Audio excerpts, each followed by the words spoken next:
Bonjour à tous et bienvenue pour la deuxième partie sur notre vidéo sur le second degré.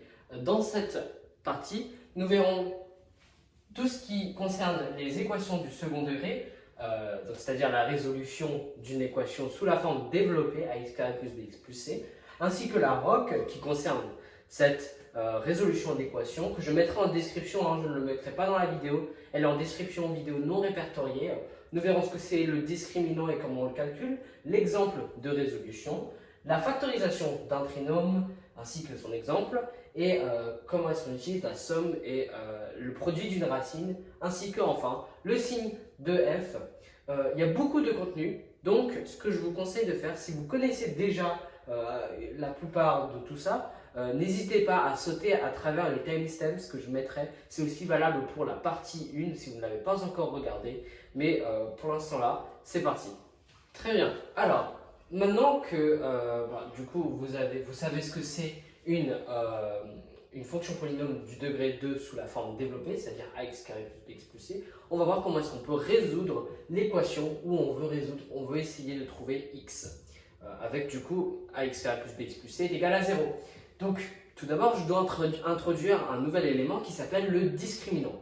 Pour ceux qui ne savent pas ce que c'est le discriminant, c'est juste un nombre qui correspond à, donc c'est juste un nombre. Discriminant, je ne sais pas pourquoi on l'appelle comme ça, c'est un nombre qui correspond justement à delta. Donc, le triangle s'appelle delta, c'est une lettre grecque, qui est égale à b carré moins 4 fois ac. Le b, du coup je l'ai mis en orange, je ne sais pas si vous distinguez bien les couleurs. Le orange ici, c'est la même lettre qui est juste là, hein, dans ax carré plus bx plus c. Si on vous donne b est égal à 2, et bien ici vous mettrez 2 au carré, on est d'accord. Et bien ici c'est la même chose pour le a. Le a il est là et le c en vert juste ici. Donc à partir de ce discriminant, il y a trois issues possibles. Ces trois issues correspondent en fait au signe de delta. Donc on va passer au théorème. Si delta est positif, donc je vous avais dit trois signes, l'équation f de x est égale à 0. F de x, ça représente en fait ax carré plus bx plus c est égal à 0, là ici sous cette forme-là, a deux solutions distinctes, c'est bien distinct.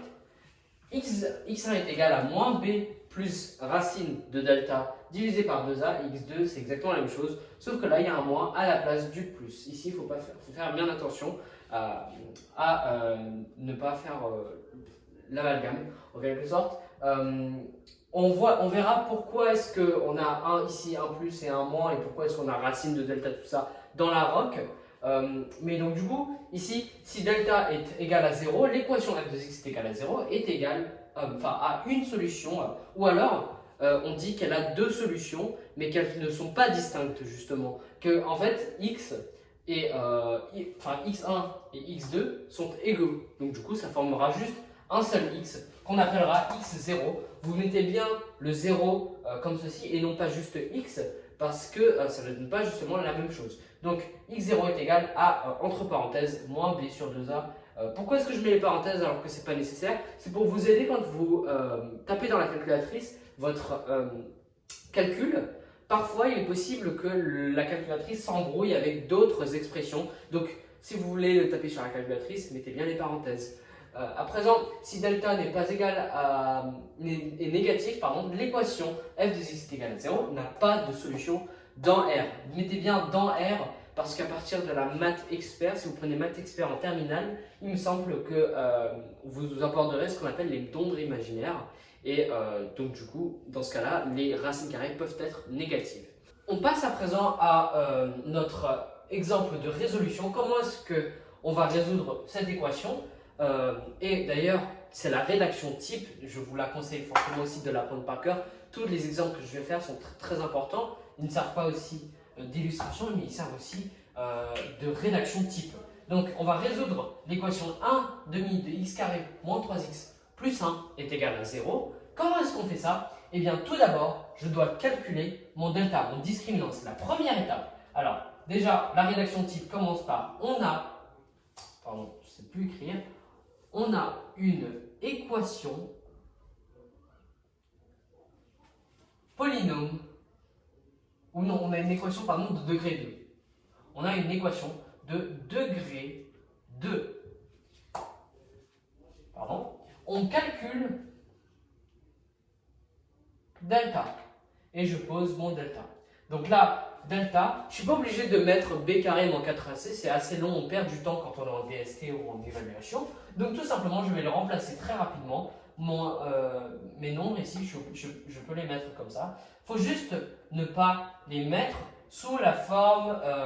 Enfin, il ne faut pas juste mettre delta est égal et puis après vous mettez directement le résultat. Non, il faut quand même laisser une trace du b carré moins 4ac. Par exemple, là, vous ne calculez pas le b carré directement. On ne peut pas juste mettre 9. Ça ne marchera pas. Il faut bien mettre en évidence le carré. Et aussi mettre la parenthèse à chaque fois que vous avez des signes qui sont négatifs. Donc là, du coup, on aura 9 moins 4.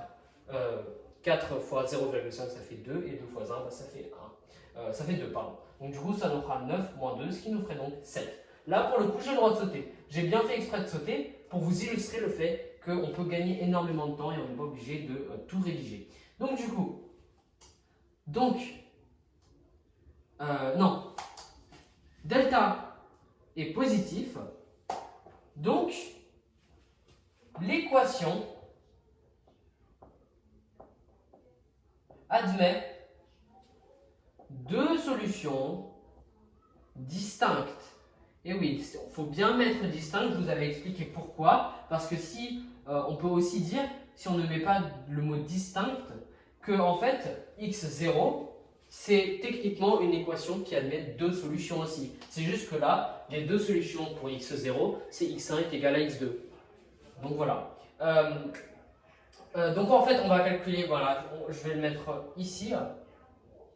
x1 est égal à moins b, là aussi c'est la même chose, donc moins b, bah, c'est moins 3, plus racine du delta, c'est du discriminant, c'est racine de 7, du coup. Et là, 2 fois 1 demi, ou 0,5, c'est comme on veut. Donc là, du coup, j'ai mon 3, j'ai mon plus racine de 7, j'ai mon ici 1 fois 2, bah, ça nous fait tout simplement 1. Donc du coup, là, on a juste 3 plus racine de 7. Et là, je ne pense pas qu'on puisse encore plus simplifier. Et maintenant, on passe au x2. Notez bien que je n'ai pas mis le ou, parce que ou, ça ne s'applique que pour les produits de facteurs nuls, et ça ne s'applique pas pour les équations de second degré. Donc du coup, là, je continue ma rédaction. C'est exactement la même chose.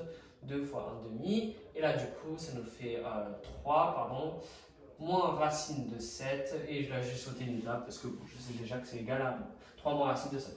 Et enfin, on peut mettre que S est égal à 3 moins racine de 7 sur... non, pas juste 3 moins racine de 7, pas besoin de mettre le sur 1. Point virgule 3 plus racine de 7. Et voilà la solution de mon équation. Aussi, je voudrais juste rajouter une toute petite remarque, deux petites remarques. Toute solution de l'équation est appelée racine du polynôme. Donc qu'est-ce que ça veut dire? Quand on a une solution d'équation, comme on l'avait vu juste auparavant, avec 3 moins racine de 7 plus... non, 3 moins racine de 7, 3 plus racine de 7, et bien en fait, ce sont des solutions de l'équation, mais on peut appeler ça aussi des racines. Or, toutes les solutions d'une équation polynôme de second degré sont des racines. Or, toutes les racines ne sont pas des solutions d'une équation en particulier.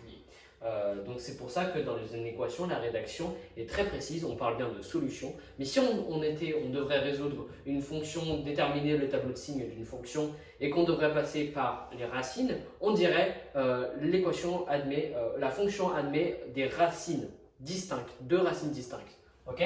Alors, les racines, quand elles existent, du polynôme de degré 2 sont les abscisses des points d'intersection avec l'axe des abscisses. Qu'est-ce que ça veut dire? On va voir. Graphiquement, quand je trace un graphique et une parabole du coup d'une fonction polynôme de second degré, on l'a vu ça dans la première partie, j'ai ma parabole ici et elle touche, le graphique, l'axe des abscisses deux fois, ici et là. Et en fait, l'intersection de la parabole à l'axe des abscisses équivaut aux solutions de mon équation ou alors à aux racines de mon polynôme. Et pourquoi est-ce qu'on dit 0x? En fait, c'est l'axe qui est juste là. Voilà, donc l'axe qui est juste ici, on appelle ça 0y parce que c'est 0 et y, enfin 0 et y. Et là, du coup, 0x parce que 0 et x. Donc voilà. On va passer maintenant aux sommes et produits de racines. c'est un chapitre qui est, enfin une sous-partie qui est assez grande. Je vais voir que un seul aspect qui est pour moi le plus nécessaire. Les autres sont dans votre cours si vous en avez besoin, mais moi je reste juste au basique, sinon ça prendra beaucoup trop de temps. Donc le théorème, si delta est positif ou égal à 0, alors la fonction, non pardon, positif, non c'est, oui, positif, il me semble que, oui non pardon je me suis trompé, je sais pas pourquoi, je pensais que c'était négatif, non, bon si delta est positif ou égal à 0, alors la fonction trinomiale f de x est égale à x carré plus bx plus c est égal à 0, bon ça c'est trivial, à deux racines distinctes ou confondues, ça aussi c'est trivial. Confondu, qu'est-ce que ça veut dire? Ça veut dire que du coup on aura juste x0, ou dans le cas là, x1 est égal à x2, c'est ce que ça veut dire. Et distinct, ça veut dire que x1 n'est pas égal à x2. Donc dans ce cas-là, la somme des racines qu'on nommera s est égale à x1 plus x2 avec moins b sur 2a, qui est égal à moins b sur 2a. J'ai un peu mal écrit. Voilà, moins b sur 2a. Moins b sur a, pardon, moins b sur a. Et le produit des racines qu'on nomme p est égal à x1 fois x2, qui est égal lui à c sur a. Bon, ça c'est des trucs qui seront à apprendre par cœur si vous en avez besoin. On va prendre un exemple pour illustrer tout ça. On devra résoudre f de x est égal à 0 avec du coup x carré moins 8x plus 7 est égal à 0. Donc comment est-ce qu'on va faire ça à travers, bien sûr, la somme et le produit? Eh bien, on va utiliser ce qu'on appelle une racine évidente. La racine évidente, c'est quand en fait on voit directement qu'on peut remplacer un nombre ici par x, et enfin on peut remplacer le nombre par x et donc du coup trouver directement l'équation sans avoir à calculer delta, etc. Bon, je vais l'expliquer. On va d'abord écrire, on a f de x est égal à x carré moins 8x plus 7, ou avec un trait, un accent, pardon, où A est égal à 1, B est égal à moins 8 et C est égal à 7. Donc on définit les termes ABC. Et à présent, je ne sais pas si vous voyez, mais en fait les racines distinctes c'est assez simple, les racines évidentes, pardon, c'est assez simple. Pourquoi? Parce qu'en fait, on a déjà une piste, c'est quand notre A est égal à 1 et qu'on a juste un x carré. C'est très simple. Et là, je ne sais pas si vous le voyez, du coup, mais une racine évidente pourrait être 1. Donc je vais écrire 1 est une racine évidente de f. Notez bien que j'ai mis racine et non solution, car, et là je précise pourquoi, 1 au carré moins 8 fois 1 plus 7 est égal à 0, ou alors, non, pardon, est égal, est égal à 1 moins 8 plus 7, et 1 moins 8, c'est égal à 7 plus, moins 7 plus 7, donc du coup 0. Et j'ai répondu à mon équation. Donc, je peux écrire que x1 est égal à 1. Ça, c'est mon premier x1. Qu'est-ce que je fais de ce x1 maintenant? Eh bien, souvenez-vous qu'on venait d'introduire le théorème de somme et produit. Eh bien, qu'est-ce que je fais? Je vais utiliser ma somme, je peux utiliser aussi mon produit, c'est exactement la même chose. Mais ça, c'est juste en fonction de si on connaît C ou B, en fait. Donc, du coup, on mettra or, S est égal à x1 plus x2, et je pense que certains d'entre vous voient où je viens, voient de là où je viens. Donc du coup, x1, c'est 1, je l'ai remplacé par là, et x2, c'est toujours x2, parce que je ne sais pas ce que c'est, moi je vais déterminer le x2, moins b sur a, oui, mais non, moins b sur a, on les connaît bien sûr. Moins b sur a, c'est quoi? C'est ici, je les ai définis juste là, moins 8, donc du coup ça me fera 8, moins 8, ça me fait 8, et 1, bah, ça fait 1.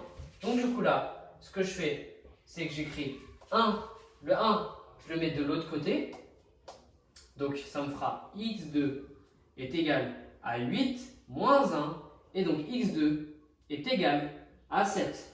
Et j'ai trouvé, grâce à la somme des racines, que x2 et x1 étaient égales à respectivement 7 et 1. Donc S est égal à 1,7. Juste pour vous donner une piste ou pour vous clarifier, la racine évidente, ce n'est pas quelque chose qui est clair pour certains et on comprend si ce n'est pas acquis. C'est juste un moyen d'aller très rapidement, beaucoup plus rapidement que de calculer delta, etc. Mais il faut quand même être visionnaire, c'est-à-dire qu'il faut voir directement qu'on a affaire à une racine évidente et elles sont souvent comprises entre -1 et 1. Donc vous n'avez pas 4000 solutions pour une racine évidente. Très bien.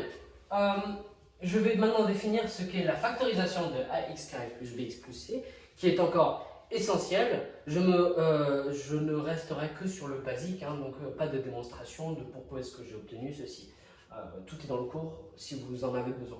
Forme factorisée de f pour f de x est égal à ax carré plus bx plus c avec a n'étant pas égal à 0 et b et c sont des réels. Nous aurons trois cas différents. Si delta est positif, alors on aura deux racines qui seront distinctes, toujours avec la terminologie racine et distincte, x1 et x2, bon, ça c'est assez trivial, et f de x est égal à, ça c'est nouveau, qui est égal à a facteur de x moins x1, facteur de x moins x2. Maintenant, si delta est égal à 0, lui, f a une seule racine qui est double et x0 et f de x sont égales à a facteur de x moins x0 qui est facteur de lui-même. Et donc quand on a, par exemple, je prends juste un nombre 1 fois 1, c'est égal à 1 au carré, ou 2 fois 2, c'est égal à 2 au carré qui est égal à 4. Mais donc du coup, je peux tout simplement l'écrire sous la forme au carré. N'oubliez jamais le carré, c'est très important, si vous l'oubliez, vous perdez des points dans la rédaction. Et le a de même, il y a beaucoup de gens qui finissent vite de oublier le a. Donc si delta est négatif, ça c'est toujours le cas, ça commence à être assez répétitif, f n'a pas de racine réelle et ne peut pas avoir de forme factorisée. Donc vous avez juste à apprendre ces deux formules-là qui sont essentielles. Et on va voir maintenant à quoi elles servent. Alors, on va prendre deux exemples pour l'application de notre factorisation. Deux exemples qui sont types d'ailleurs que vous rencontrerez à 100% en première. La première question qui est déterminer les racines de 5x plus 3 facteur de 7 moins x, qui est une fonction polynôme de second degré, mais sous la forme factorisée. Enfin là, justement, pas encore. Et la deuxième question, déterminer la forme factorisée de f à travers les informations que nous donne ce graphique. On va commencer par la 1. On a 5x plus 3, 7 moins x, facteur de 7 moins x. Or, laissez-moi vous rappeler que du coup, notre forme factorisée correspond à x moins 0, a facteur de x moins x1, facteur de x moins x2, si notre delta est positif. Bon, on va imaginer que notre delta est positif, ce qui est à peu près 90% du cas. Notre delta est positif, et donc du coup, là, ce que je vais faire, je ne l'ai pas sous la forme factorisée. Notez que je ne l'ai pas sous la forme factorisée. De 1, pourquoi ? Parce que déjà, j'ai un coefficient devant mon x, alors que là, ma formule me stipule clairement qu'il n'y a pas de coefficient. Enfin, il y a un coefficient, c'est 1 du coup, mais 1 fois x, ça fait x. Que du coup, il n'y a que juste pour coefficient 1, et je ne peux pas avoir 5. Et aussi, surtout que mon coefficient est positif. Là, mon moins x, vous voyez, c'est négatif.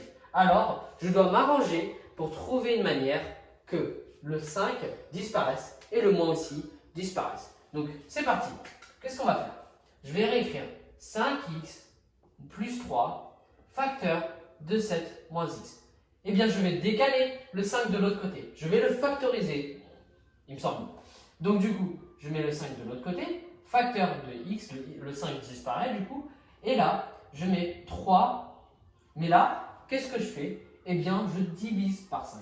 Pourquoi? Parce qu'en fait, le mettre de l'autre côté, le sortir de sa parenthèse, ça équivaut à diviser le tout par 5. En fait, ce que je fais là, c'est techniquement de tout diviser par 5. Et comme je divise par 5, là, je peux le mettre de l'autre côté, en fait, je me retrouve avec ici 5 divisé par 5, ça fait 1. Donc 1 fois x, ça fait juste x. Et là, j'ai mon 3 cinquième qui est juste ici. Mon 5, il est passé du dehors de la parenthèse. Maintenant, le 7 moins x, je le recopie, je passe à l'autre ligne. Eh bien, qu'est-ce que je vais faire? Là, je vais exactement faire la même chose, ou alors si on peut le multiplier, on va le multiplier par moins 1 pour en fait rendre le tout positif. Enfin, je veux dire rendre mon x positif. Donc je vais le multiplier par moins 1, mais je dois tout multiplier par moins 1. C'est-à-dire le 5 ici et le x. Là celui-là, je me préoccupe pas du x plus 3 cinquièmes. Il n'est pas important. Lui, du coup, là, je vais multiplier par moins 1.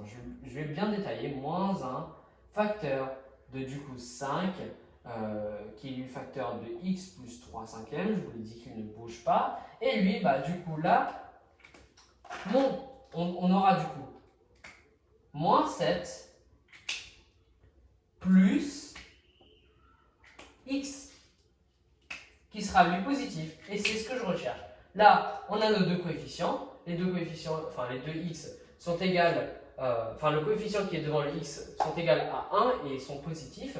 Et on aura du coup d'autres moins 5, juste là, moins 5 facteur de x plus 3 cinquièmes, facteur de, là je peux inverser les deux polynômes, enfin les deux nombres par commutativité pour rendre un peu plus joli. C'est un peu plus joli, hein. Et pour bien justement faire rendre compte de notre forme factorisée.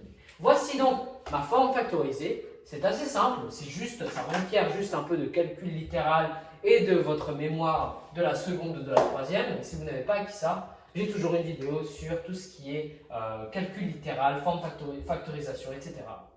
Donc du coup, maintenant que j'ai ma forme factorisée, qu'est-ce que je fais? Je ne m'arrête pas ici, je veux déterminer les racines. x1, x2. Et là, mes x1, x2, je lis quoi? Je lis moins 3 cinquièmes et 7.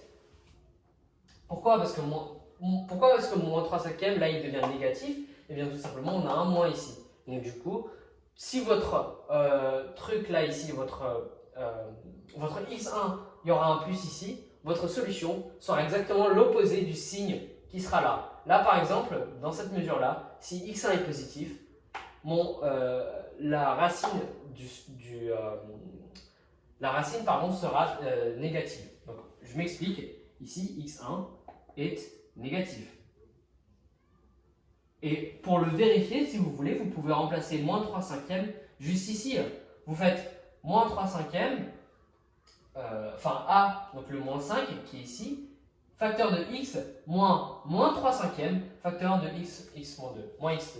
Et donc du coup, moins 3 cinquièmes, ça me fera plus 3 cinquièmes. Ça répond bien à ma phrase. Et x2, ici, qui est égal à 7. Là, c'est la même chose, c'est le même principe. Donc du coup, je viens de résoudre ma forme factorisée grâce à ceci. C'est assez simple. On peut dire aussi, mettre une petite phrase réponse. Voilà, les racines de f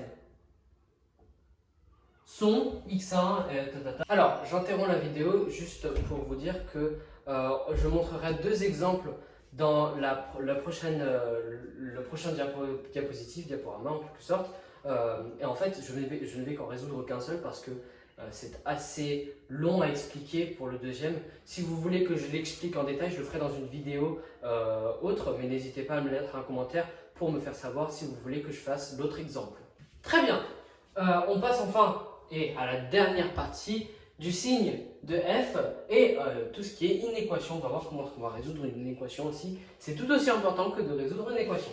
Si delta est positif, je pense que vous connaissez un peu la chanson, f a deux racines distinctes et la parabole a deux points d'intersection avec l'axe O0x. Bon, j'ai pas introduit d'habitude on a toujours une phrase introductive genre on a f de x est égal à x carré plus bx plus c et la parabole cf.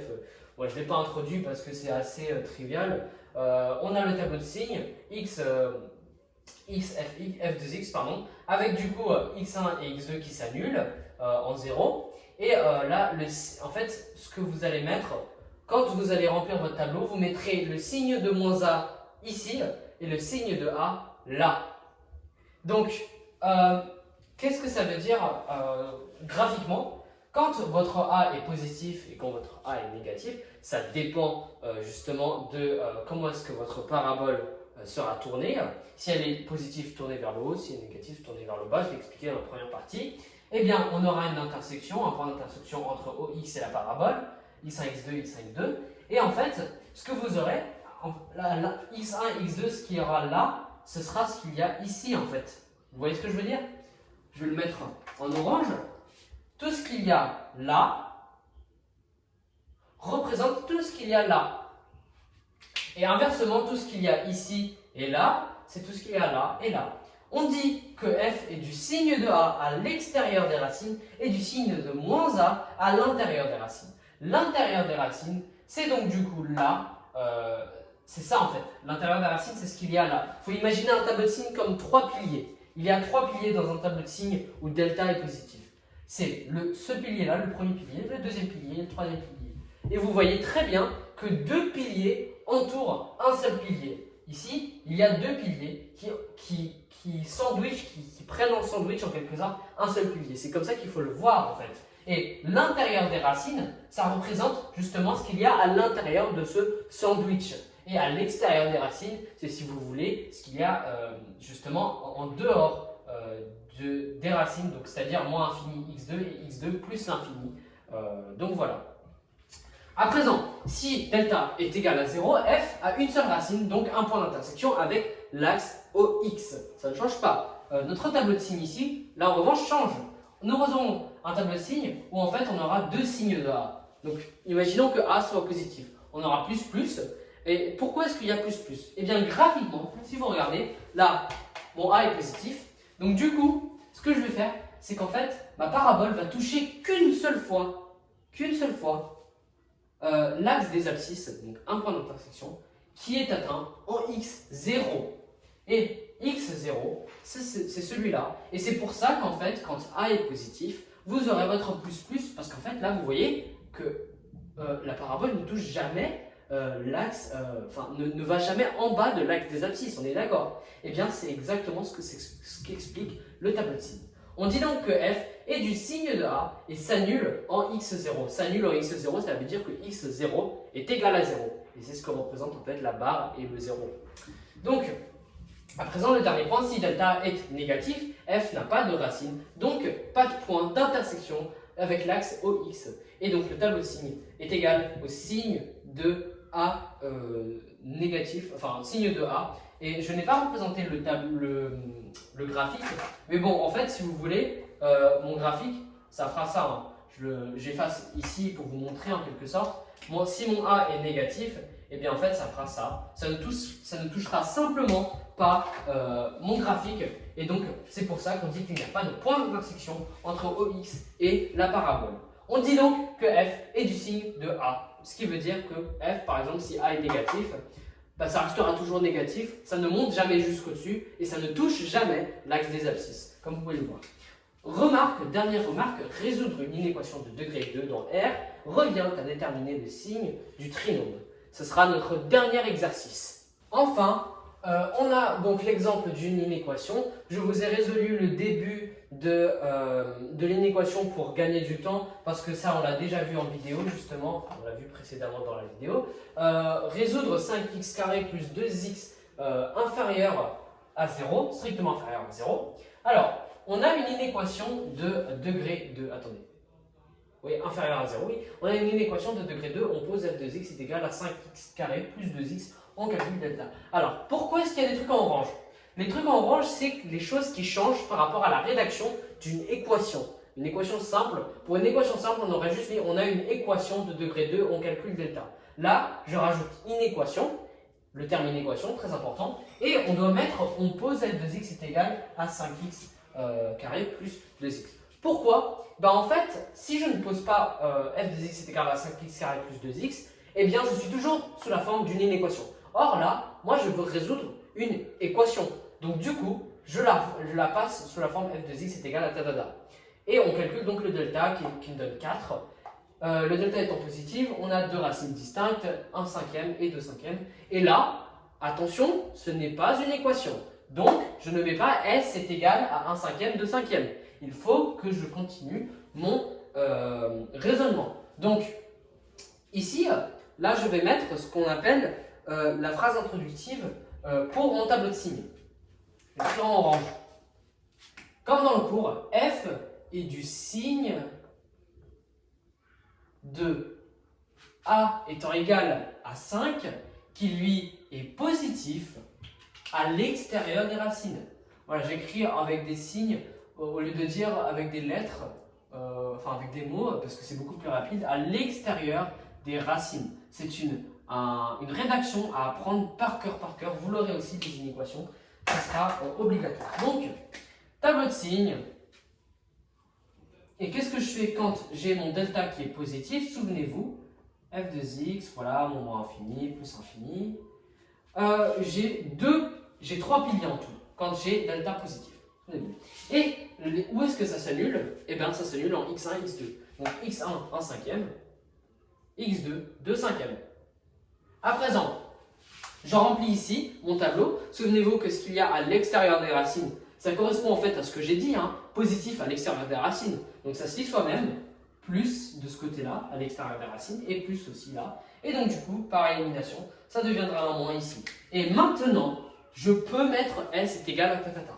Mais qu'est-ce que je fais? Je dois regarder mon signe. Si c'est inférieur, 5x carré tatata, inférieur à 0, inférieur, je fais mon calcul dans la tête, c'est négatif, parce que c'est en dessous de 0. Donc du coup, je regarde pour ce qu'il y ait négatif, inférieur à 0, oui, voilà. Donc du coup, S me donne donc opposé, donc on ferme les crochets, 1 cinquième, point virgule, 2 cinquièmes, si je ne me trompe. Bien sûr, si je me suis trompé dans le raisonnement, le calcul, le résultat, etc., n'hésitez pas à mettre un commentaire dans la vidéo pour me le dire. Et sinon, il me semble que c'est bon. C'est la fin de cette vidéo, j'espère que vous l'aurez appréciée. Si vous avez aimé cette vidéo, n'hésitez pas à mettre un pouce bleu, vous abonner ou mettre tout simplement un commentaire. De même, si vous avez trouvé que quelque chose n'allait pas bien, n'hésitez pas à le mettre en commentaire. Moi, j'adore la critique, ça m'aide à me pousser, à me surpasser en quelque sorte. Et je vous verrai pour de nouvelles vidéos. Aussi, une dernière chose, n'oubliez pas que la rock est en description, allez la voir, elle est très importante. Mais sur ce, je vous souhaite de bonnes révisions.